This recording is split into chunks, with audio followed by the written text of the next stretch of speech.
Bank থেকে বিপুল অঙ্কের loan নিয়ে বিদেশে পাচার করার অভিযোগ করা হয়েছে। পাচার নয়, লোন নিয়ে আমরা আমাদের গোপালগঞ্জ প্রজেক্টে ইনভেস্ট করেছি, বিনিয়োগ করেছি এবং সেখানে বড় বড় সাইনবোর্ড লাগানো আছে যেটা সোনালী ব্যাংকের এখানে আমাদের ঋণ রয়েছে, এখানে লোন রয়েছে প্রকল্পে এবং লোন নিয়ে এই বিজনেস করা হচ্ছে।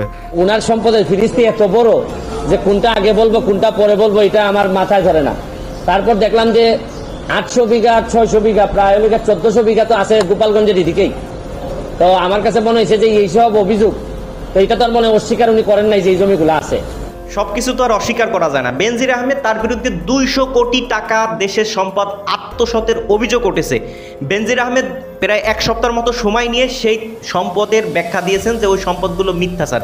তবে গোপালগঞ্জে যে তার 1400 বিঘা জমি রয়েছে সেই বিষয়টা কিন্তু অস্বীকার করতে পারে নাই এবং সেখানে তিনি একটাই ক্লু দেখিয়েছেন যে তিনি সোনালী ব্যাংক থেকে টাকা নিয়েছেন। এখন বেনজির আহমেদ তিনি তার চাকরি জীবনে 32 বছর চাকরি জীবনে তিনি 2 কোটি টাকা বেতন ভাতা এবং পেনশন পেয়েছেন, সব কিছু মিলিয়ে 2 কোটি টাকা তিনি ইনকাম করছেন। কিন্তু তার সম্পদ রয়েছে প্রায় 200 কোটি টাকার। 1 কোটি 2 কোটি টাকা যদি 200 কোটিতে রূপান্তরিত হয় তখন আপনি বুঝেন না যে ফেরেশতায় আইসা সেই টাকাগুলো তারে দিয়ে গেছে বা আলাদিনের চেরাগ যে নিউজগুলো হচ্ছে এটা কোনোভাবে অস্বীকার করার মতো নয়। এগুলো যখন সাধারণ মানুষের কাছে ছিল তখন সাধারণ মানুষকে দুদক এই কথাই বলছে যে আমাদের কাছে অভিযোগ আসে না, আমরা যে রিয়াকশন নিব সেটা নিতে পারতেছি না। এবার ব্যারিস্টার সুমন সাহেব তিনি দুদকের কাছে লিগ্যাল নোটিশ দিয়েছেন এবং বেনজির আহমেদকে গ্রেফতার করে জিজ্ঞাসাবাদের অনুমতি চেয়েছে ব্যারিস্টার সুমন। ব্যারিস্টার সুমন এখন যে কাজগুলো করতেছেন এটা অনেকটা মানুষের চোখে ভালো বা এটা প্রশংসা করার মতো। তবে চলুন এবার ব্যারিস্টার সুমন সাহেব তিনি কি অ্যাকশন নিচ্ছেন এবং বেনজির আহমেদ তিনি তার বিরুদ্ধে যত অভিযোগ সেগুলোকে কিভাবে নাকচ করছেন এই দুইটা ভিডিও আপনাদের দেখা উচিত। চলুন বেনজির তার সম্পদ কিভাবে তিনি অস্বীকার করেছেন যে এই সম্পদগুলো তার না এবং তিনি আনুমানিক যেগুলো স্বীকার করছেন তাতে প্রায় 200 কোটি টাকার আশেপাশে সম্পদ তিনি স্বীকার করছেন যে এই সম্পদগুলো তার আছে, এটা লোনের মাধ্যমে হোক বা যেভাবে হোক সেই সম্পদগুলো তার আছে এটা তিনি স্বীকার করছেন। চলুন সেইগুলো আমরা একটু শুনে আসি। ঢাকা এবং ঢাকার বাইরে আমার এবং আমার পরিবারের যে সম্পত্তির কথা উল্লেখ আছে সেগুলো সম্পূর্ণ মিথ্যা। প্রতিবেদন মোতাবেক ঢাকার কাছেই বিঘার পর বিঘা আমাদের এবং আমার পরিবারের আমার কোনো জমি জমা নেই। পূর্বাঞ্চলে 40 কাঠা জমির উপরে ডুপ্লেক্স বাড়ি নেই। পূর্বাঞ্চলের কথিত ডুপ্লেক্স বাড়ির পাশে একই জায়গায় 10 বিঘা জমি নাই। আমার 35 বছরের চাকরি জীবনে বেতন ভাতার যে কাল্পনিক হিসাব প্রকাশ করা হয়েছে সেটিও ভুল এবং খুবই অপমানজনক। প্রতিবেদন দাবি করা হয়েছে যে আমার অবসরের পর তথাকথিত থলের বিড়াল বেরিয়ে আসছে। এই ধরনের শব্দ প্রয়োগও খুবই আপত্তিকর। আমাদের পারিবারিক ব্যবসা 2014 সাল থেকে প্রতিষ্ঠিত হয়েছে এবং বিগত 10 বছর ধরে আমাদের পারিবারিক ব্যবসা প্রকাশ্যে এবং সর্বসম্মুখে পরিচালিত হয়ে আসছে। গোপালগঞ্জ প্রজেক্টে 2টি কোম্পানির কথা উল্লেখ করা হয়েছে, যেখানে 20 কোটি টাকা, আরেকটিতে 5 কোটি টাকার অনুমোদিত মূলধনের কথা এভাবে উল্লেখ করা হয়েছে যেন সাধারণ পাঠক মনে করেন যে এই 2টি কোম্পানিতে আমাদের পরিবার 25 কোটি টাকা বিনিয়োগ করেছে। আসলে অনুমোদিত মূলধন আর পেইড আপ মূলধন, পরিশোধিত মূলধন এক জিনিস নয়। এখানে এই 2টা কোম্পানিতে ইভেন 1 কোটি টাকারও পরিশোধিত মূলধন নাই, অথচ এটা এমনভাবে বলা হয়েছে যেন 25 কোটি টাকা আমাদের পরিবারের পক্ষ থেকে 2টি কোম্পানিতে বিনিয়োগ করা হয়েছে। মূলত এই 2টি কোম্পানি প্রতিষ্ঠা করা হয়েছিল ব্যবসাকে সম্প্রসারণের জন্য। আমরা আমাদের পরিবার ওখানে যে বর্তমানে যে ব্যবসা করছে সেটাকে সম্প্রসারণ করতে চায়, কৃষিক্ষেত্রে বিনিয়োগকে সম্প্রসারণ করতে চায়, কারণ বাংলাদেশে এই মুহূর্তে কৃষিক্ষেত্রে বিনিয়োগ সময়ের দাবি। ওই এলাকার নাম বেনজিরের চক হিসেবে প্রতিবেদক দাবি করেছেন। এটিও আসলে প্রতিবেদকের নিজস্ব একটি আবিষ্কার, কারণ এই ধরনের কোনো চক বা বেনজিরের চক নামে কোনো জায়গা প্রকল্প এলাকায় নাই। প্রকল্প এলাকায় মিটার ছাড়াই বিদ্যুৎ সংযোগ দেওয়া হয়েছে বা ব্যবহার করা হচ্ছে, এটিও মিথ্যা তথ্য। ওখানে রীতিমতো সরকারিভাবে অনুমোদন নিয়ে মিটার স্থাপন করে বিদ্যুৎ সংযোগ নেওয়া হয়েছে বৈধভাবে এবং প্রতি মাসে নিয়মিত আমাদের পরিবার তাদের ব্যবসার জন্য যে বিদ্যুৎ খরচ হয় সেটির বিল পরিশোধ করে আসছে। এখানে চাপ ও ভয়ভীতি দেখিয়ে জমি ক্রয়ের কথা বলা হয়েছে, যেটিও আমি মনে করি এটা অসম্ভব কল্পনা। কারণ হচ্ছে এটি মাননীয় প্রধানমন্ত্রীর নিজ জেলা এবং প্রকল্প এলাকাটি মাননীয় প্রধানমন্ত্রী সংসদীয় আসন সন্নিহিত এবং ফলে এই ধরনের একটা জায়গায় গায়ের জোরে বা ক্ষমতা দেখিয়ে বা অন্য কোনো ভাবে শক্তি প্রয়োগ করে জমি কেনার চিন্তা একটা অসম্ভব কল্পনা। প্রতিবেদন বলা হয়েছে যে ইস্টার্ন প্রপার্টি মগবাজারে আমাদের একটি 4000 স্কোয়ার ফিটের ফ্ল্যাট আছে, এটিও একটি মিথ্যা তথ্য। মগবাজার কেন, মগবাজার, সিদ্ধেশ্বরী, রমনা আশেপাশে কোথাও আমাদের কোনো ফ্ল্যাট বা এই ধরনের কোনো অ্যাপার্টমেন্ট নাই।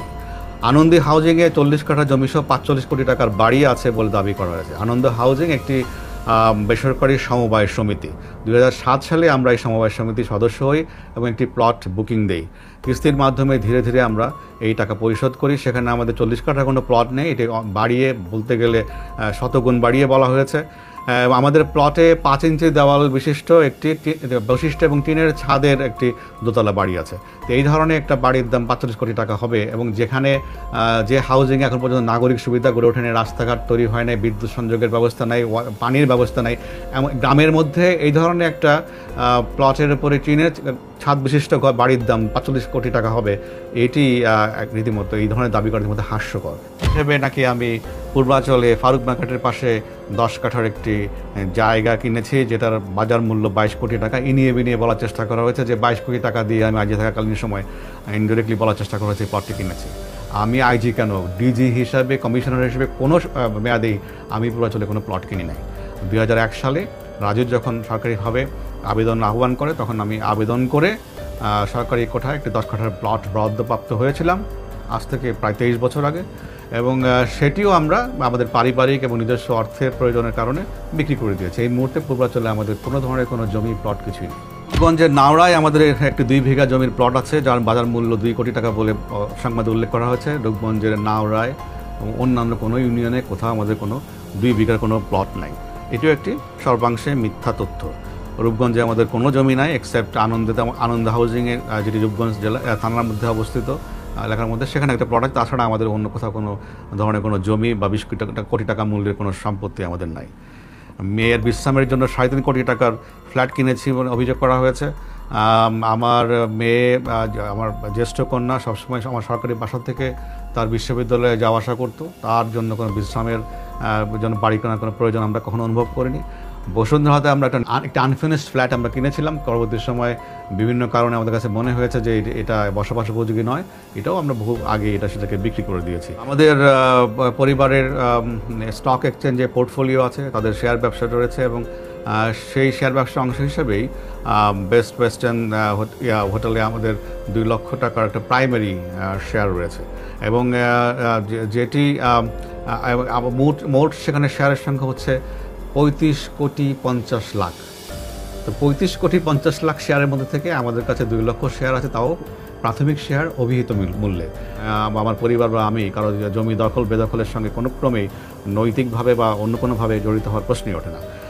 সেখানে বিভিন্ন দাগ নাম্বার উল্লেখ করে বিভিন্ন সম্পত্তির পরিমাণ উল্লেখ করা হয়, এগুলো যোগ করে দেখবেন, যোগ হয় 164.39%। কিন্তু দাবি করা হয়েছে যে আবার আরেক পাড়ায় যেখানে আমাদের 418% জমি রয়েছে। তো যোগ মানে কি, এখানে ম্যাথামেটিক্সেরও সমস্যা আছে। তো এখানে আমাদের এই ধরনের কোনো জমি না, আমাদের একটা প্লট আছে বহুদিন আগে, প্রায় আজ থেকে 17 বছর আগে আমাদের একটা প্লট কেনা আছে ওখানে। আর আপনারা জানেন যে কিছু বছর আগে হাইকোর্ট থেকে নিষেধাজ্ঞা দেওয়ার কারণে ওখানে সব ধরনের কনস্ট্রাকশন বন্ধ রয়েছে। এর ফলে এই জমিগুলো এখন আর কেউ কিনেও না, এগুলো বলতে গেলে পরিত্যক্ত এবং পতিত জমি হিসেবে পড়ে আছে। এবং আমাদের যে স্মল প্লটটা রয়েছে সেটার মধ্যে বালু আছে এবং পাথর রয়েছে, এবং এখানে কোনো গাছপালাও তেমন একটা কিছু নাই। তো এটা একটা, যেহেতু হাইকোর্টের নির্দেশের প্রেক্ষিতে ওখানে সব ধরনের কনস্ট্রাকশন বন্ধ, সে কারণে বছরের বছর এই জমিগুলোর কোনো অ্যাপ্রিসিয়েশন হয় নাই, রাদার ডেপ্রিসিয়েশন হয়েছে। এগুলো বিক্রি করার চেষ্টা করলে বিক্রি করা যায় না, আর যে পরিমাণ সম্পত্তির কথা বলা হয়েছে সেটা সঠিক নয়। এবং এই যে আমরা যেটা কিনেছি সেটা আমাদের ট্যাক্স ফাইলে উল্লেখ করা আছে, এবং এটার সোর্সও ট্যাক্স ফাইলে বর্ণনা করা আছে। শেষ কথা এই যে আমার পরিবারের যে সম্পত্তি রয়েছে তার প্রত্যেকটির বিপরীতে অর্থের উৎসের সহকারে সংশ্লিষ্ট ট্যাক্স ফাইলে যথাযথভাবে সেগুলো বর্ণিত আছে, সন্নিবেশিত আছে। এখানে বেনজির আহমেদ অনেক কিছু অস্বীকার করলেও যেগুলো স্বীকার করছে সেইগুলোও যদি বের করা হয়, তাহলেও বেনজির যে 2 কোটি টাকা বেতন ভাতা পেয়েছে তার চেয়ে কয়েক গুণ ঊর্ধ্বে সেই টাকাগুলো তিনি কোথায় পেয়েছেন? এটা তিনি তো এত সম্মানী ব্যক্তি, তিনি তো আর মসজিদের ডান বাক্সের টাকা চুরি করেন নাই।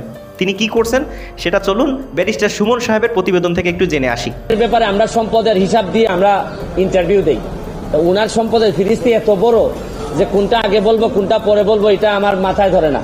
তারপর দেখলাম যে 800 বিঘা 600 বিঘা প্রায় 1400 বিঘা তো আছে গোপালগঞ্জের এদিকেই। তো আমার কাছে মনে হয়েছে যে এইসব অভিযোগ, তো এটা তো আর মনে অস্বীকার উনি করেন নাই যে এই জমিগুলো আছে। তো আমার এলাকায় আমি বলে আসছিলাম যে কিছু লোক আছে অনেক সময় যে জায়গায় যায় কিছু পয়সা করে থাকলে একটা করে বিয়ে করে আসে। দেখলাম যে উনি যে জায়গায় গেছে মোটামুটি জমি জমার মালিক হয়ে আসছে। আর একটা বিষয় কি, যে একজন আইজিপি মহোদয়, উনার যদি এত সম্পদ হয়, পরে বৈধ অবৈধ প্রশ্ন, উনার 34 বছরের লাইফে উনার বেতন সহ হওয়ার কথা 1 কোটি 74 লাখ, প্রায় 1.25 কোটি। কিন্তু 1.25 কোটি তো ওনার বেতন টেতন মিলে, আর ওনার মেয়ে আর বউ মিলে মাশাল্লাহ প্রায় কয়েকশো কোটি। তো এত টাকা যদি ওনার থাকে, কেউ কোনো কথা বলে না। মানে একটা ইনকোয়ারি যে করবো, আমি কিন্তু বলছি না যে উনি এখনই দুর্নীতিবাজ। আরে ভাই, এত সম্পদের হিসাব আসলে একটা ইনকোয়ারির কথা বলবে না কেউ? আপনি দেখবেন যে 31 তারিখে রিপোর্টটা হওয়ার পর আমি কাউরে কথা বলতে শুনি না। সবাই মনে হয় যে একটা ভয় পায়, ভয় মারা যাবে, নাইলে তারে মামলা দিবে, সেই করে। মানে কি, এটা বঙ্গবন্ধুর বাংলাদেশ, স্বাধীন বাংলাদেশ। এখানে তো বঙ্গবন্ধু কন্যা স্পষ্ট বলছেন যে দুর্নীতির প্রশ্রয় দেওয়া হবে না। তাইলে এরকম একজন আইজিপির এত সম্পদের হিসাব আসছে, কেউ কোনো কথা বলবে না। আর দুদক আল্লাহ মাহবুদ জানে, নিজে স্টার্ট তো নিতেই পারে না, ধাক্কায় স্টার্ট হয় না। দুদক কি এটা? আমি তো অনেকদিন ওয়েট করছি এটা। আমি তখন আমেরিকাতে যখন আমি রিপোর্টটা দেখছি, তো দুদক এটা বলবে না, ইনকোয়ারি করবে না? আরে ভাই, একটা কাজ তো করো, এতগুলা বেতন নিতেছো, খালি এই যে কাজী আর ওই যে সাব রেজিস্ট্রারের মামলা করার জন্য দুদক আসে নাই তো। আর বড় জিনিস দেখলেই দুদক চুপসে যায়। আইজিপি মহোদয় এত সম্পদ বানাইলে হয় কি জানেন? কোন জায়গায় অশনি সংকেতটা, কোন জায়গায় অশনি সংকেত হচ্ছে কি, তাহলে যারা পরবর্তী আইজিপি মহোদয় যারা আছেন, পরবর্তীতে যারা আসবেন, তারা হয়তো ভাবতেছেন যে মডেল ক্যারেক্টার আমাদের কে হবে। যারা অসৎ হবেন তারা তো বেনজির সাহেবকে ধরে নেবেন যে উনি হচ্ছেন কি আমাদের আদর্শ। তাই উনি যদি আদর্শ পরেররা ধরে নেয়, তাহলে এরাও 800, 900, 1000 করে বিঘা কিনা লাগবে। তারপর আসতেছেন নিচের যারা আসতেছে, যারা অসৎ, এর মধ্যে অনেক সৎ অফিসার আছেন, তারা কিন্তু অনেক বেশি ফ্রাস্ট্রেটেড হবে যে আমরা সততা করে কিছুই তো করতে পারলাম। ব্যারিস্টার সুমন সাহেব, তাকে নিয়ে অভিযোগের শেষ নাই। তিনি মানুষকে দেখানোর জন্য হোক, বা তিনি সরকারের কাছের মানুষ হওয়ার জন্য হোক, বা জনপ্রিয়তা অর্জন করার জন্য হোক, তিনি এই সমস্ত মামলাগুলোই লড়েন যেখানে বড় বড় মানুষদের, রাগাবোয়ালদের হাত রয়েছে।